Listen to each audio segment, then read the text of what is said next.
رمضان المبارک کے روزے رکھنا اسلام کا بنیادی رکن اور اس کا اہم فریضہ ہے۔ یہ عبادت اپنی نوعیت و خصوصیت اور فضیلت کے اعتبار سے امتیازی اہمیت کی حامل ہے۔ اللہ تعالیٰ نے قرآن کریم میں روزے کا مقصد بیان کرتے ہوئے ارشاد فرمایا،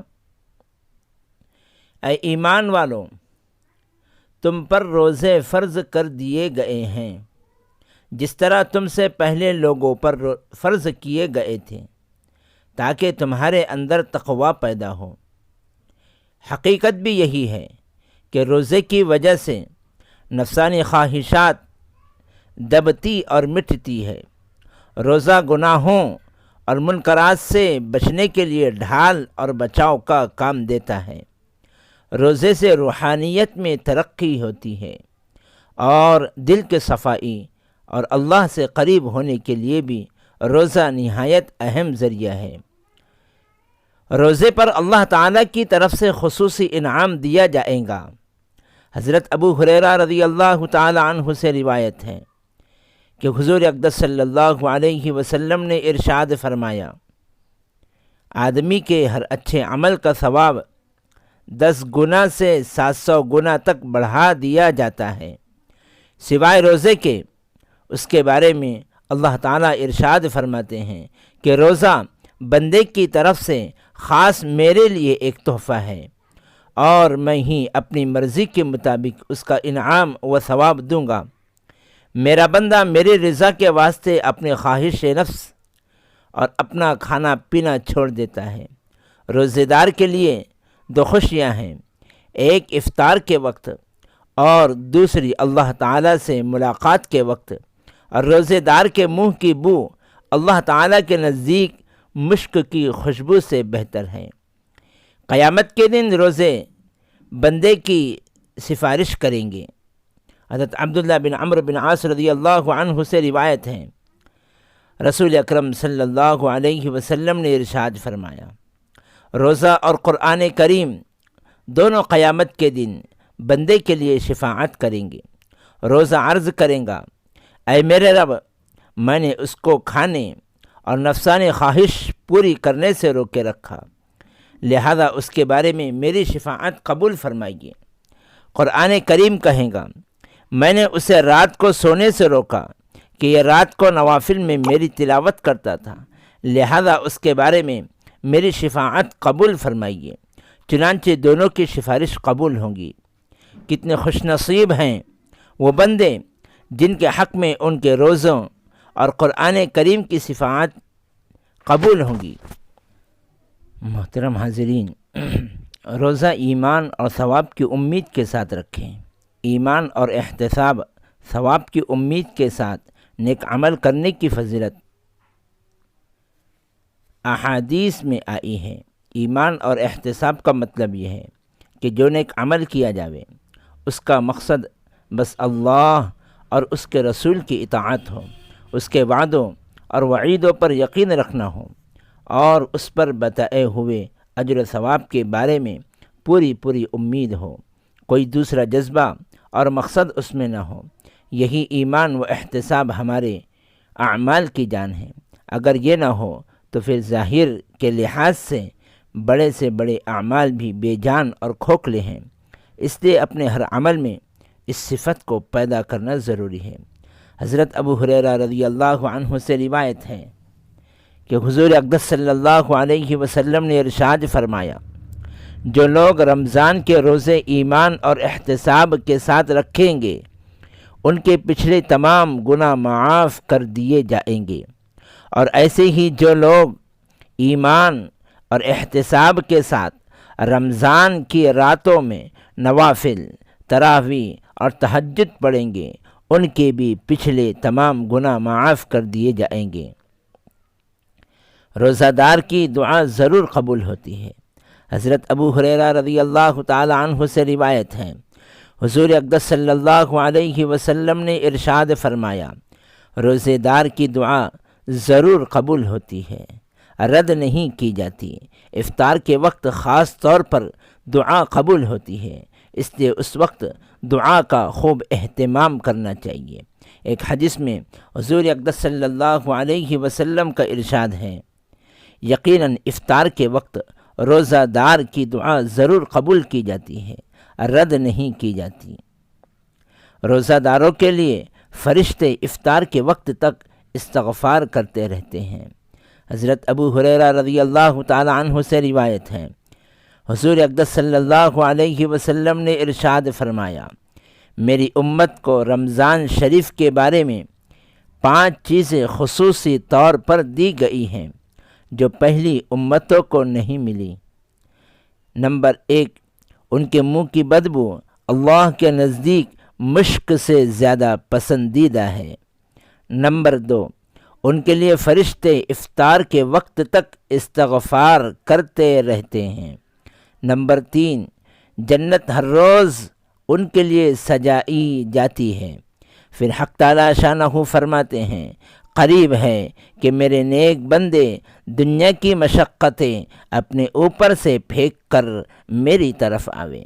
نمبر 4، اس میں سرکش شیاطین قید کر دیے جاتے ہیں، جس کی وجہ سے رمضان میں ان برائیوں کی طرف نہیں پہنچ سکتے جن کی طرف غیر رمضان میں پہنچ جاتے ہیں۔ نمبر 5، رمضان کی آخری رات میں روزہ داروں کی مغفرت کی جاتی ہے۔ صحابہ نے عرض کیا، کیا یہ مغفرت کی رات ہی شب قدر ہے؟ فرمایا نہیں، بلکہ دستور یہ ہے کہ مزدور کو کام ختم ہونے کے وقت مزدوری دے دی جاتی ہے۔ محترم دوستو، روزہ رکھنے سے تندرستی میں اضافہ ہوتا ہے۔ روزہ رکھنے کے روحانی اور جسمانی طور پر بڑے فوائد ہیں۔ اس سے انسان کے اندر فرشتوں کی سی صفات پیدا ہوتی ہے، روحانی طور پر طاقت میں اضافہ ہوتا ہے، اور بھوک پیاس کی تکلیف برداشت کرنے کے بعد اس میں دوسروں کی امداد کا جذبہ پیدا ہوتا ہے، اور اس کی وجہ سے جسمانی صحت و طاقت میں بھرپور اضافہ ہوتا ہے۔ اس لیے کہ 11 مہینے تک خراب رطوبتیں جسم میں جمع ہو جاتی ہیں، پھر رمضان کے مہینے میں روزہ رکھنے کی وجہ سے وہ سب سوکھ جاتی ہے اور جسم میں ایک نئی طاقت ابھرتی ہے۔ اسی وجہ سے ایک حدیث میں اللہ کے رسول صلی اللہ علیہ وسلم نے ارشاد فرمایا، روزہ رکھو صحت مند رہو گے۔ رمضان کے ایک روزہ چھوڑنے کا نقصان اتنا بڑا ہے جس کی تلافی عمر بھر کے روزوں سے نہیں ہو سکتی۔ حضرت ابو ہریرہ رضی اللہ تعالی عنہ سے روایت ہے، حضور اقدس صلی اللہ علیہ وسلم نے ارشاد فرمایا، جو آدمی شرعی عذر اور بیماری کے بغیر رمضان کا ایک روزہ بھی چھوڑ دے، پھر وہ اس کی جگہ عمر بھر بھی روزے رکھے تو جو چیز فوت ہو گئی وہ پوری ادا نہیں ہو سکتی۔ یعنی جو خاص برکت، رحمت اور فضیلت رمضان شریف میں روزہ رکھنے سے حاصل ہوتی ہے، وہ عمر بھر نفل روزے رکھنے سے بھی حاصل نہیں ہو سکتی۔ محترم دوستو، روزے کی حالت میں ہر قسم کی برائی سے مکمل پرہیز کریں۔ روزے کی حالت میں ہر قسم کی برائی سے مکمل طور پر پرہیز کرنا چاہیے، اس لیے کہ روزے کا مقصد ہی زندگی کو پاکیزہ بنانا ہے۔ نہایت افسوس کی بات ہے کہ ہم لوگ روزے کے دوران کھانے پینے اور میاں بیوی کے خصوصی تعلق سے تو پرہیز کرتے ہیں، لیکن جھوٹ، غیبت، بدنگاہی، لڑائی، جھگڑے وغیرہ سے بالکل نہیں بچتے۔ یہی وجہ ہے کہ ہمیں نہ روزے کا اصل مقصد یعنی تقوی حاصل ہو رہا ہے اور نہ اس کے انوار و برکات مل رہے ہیں۔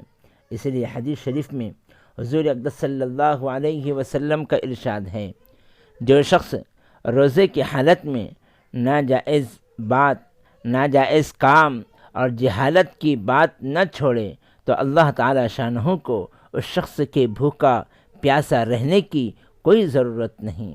ایک روایت میں حضور اقدس صلی اللہ علیہ وسلم کا ارشاد ہے، بہت سے روزہ رکھنے والے ایسے ہیں کہ ان کو بھوکا رہنے کی تکلیف و پریشانی کے علاوہ روزے کا کوئی فائدہ حاصل نہیں ہوتا۔ روزے کی حالت میں گالی گلوچ اور جھگڑوں سے کوسوں دور رہیں۔ روزے کی حالت میں اپنی زبان کی خاص طور پر حفاظت کریں۔ جھوٹ، چغلخوری، لغو و بکواس، غیبت، بدگوئی، بدکلامی، گالی گلوچ، جھگڑا وغیرہ سے کوسوں دور رہیں۔ حضرت ابو ہریرہ رضی اللہ تعالی عنہ سے روایت ہے، حضور اقدس صلی اللہ علیہ وسلم نے ارشاد فرمایا، روزہ دنیا میں نفس و شیطان کے حملوں سے اور آخرت میں جہنم کی آگ سے حفاظت کے لیے ڈھال ہے، اور جب تم میں سے کسی کا روزہ ہو تو وہ بیہودہ اور گندی باتیں نہ بکے اور شور و شغف نہ کرے، اور اگر کوئی اس سے گالی گلوچ کرے یا جھگڑا کرے تو کہہ دے کہ میں روزہ دار ہوں۔ یعنی اگر وہ بیوقوف نہ سمجھ ہو تو اپنے دل کو سمجھا دے کہ تیرا روزہ ہے، تجھے ایسی لغو بات کا جواب دینا مناسب نہیں۔ روزے میں غیبت کرنے کا نتیجہ بہت بھیانک ہوتا ہے۔ غیبت کرنا تو ویسے ہی کبیرہ گناہ ہے، لیکن روزے کی حالت میں اس گناہ کو انجام دینا نہایت خطرناک ہے۔ چنانچہ ایک حدیث میں نبی اکرم صلی اللہ علیہ وسلم کے زمانے میں دو عورتوں نے روزہ رکھا۔ روزے کی حالت میں ان کو اس شدت سے پیاس لگی کہ ناقابل برداشت بن گئی۔ وہ دونوں عورتیں مرنے کے قریب ہو گئیں۔ صحابہ نے نبی اکرم صلی اللہ علیہ وسلم سے دریافت کیا تو حضور نے ایک پیالہ ان کے پاس بھیجا اور ان دونوں کو اس میں قے کرنے کا حکم فرمایا۔ دونوں نے قے کی تو اس میں گوشت کے ٹکڑے اور تازہ کھایا ہوا خون نکلا۔